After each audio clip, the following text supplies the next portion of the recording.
Big Boss Malayalam season 7 കഴിയുമ്പോൾ ഇതുവരെ വന്നതിൽ ഏറ്റവും ശക്തയായ മത്സരാർത്ഥി ആരായിരുന്നു?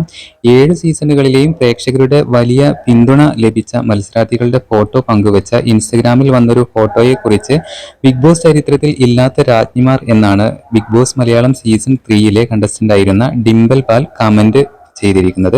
ഇത് സോഷ്യൽ മീഡിയയിൽ വളരെ ശ്രദ്ധേയമായിരുന്നു.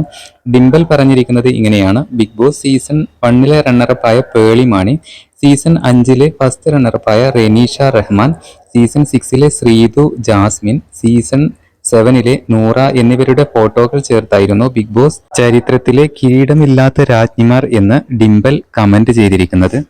ഒരു TV ഷോ അല്ല തീരുമാനിക്കുന്നത് നമ്മുടെ കിരീടം എന്നാണ് ഇൻസ്റ്റഗ്രാം പോസ്റ്റിന് മറുപടിയായി ഡിംപിൾ പറയുന്നത്.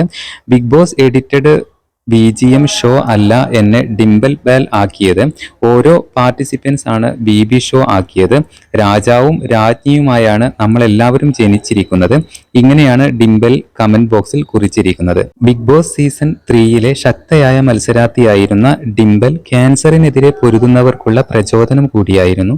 12ാം വയസ്സിലായിരുന്നു തനിക്ക് നട്ടെല്ലിനെ ബാധിക്കുന്ന അപൂർവ ക്യാൻസർ വന്നത് എന്ന് ബിഗ് ബോസ് ഹൗസിൽ വെച്ച് കുട്ടികളുടെ സൈക്കോളജിസ്റ്റ് കൂടിയായ ഡിംപിൾ പറഞ്ഞിട്ടുണ്ടായിരുന്നു.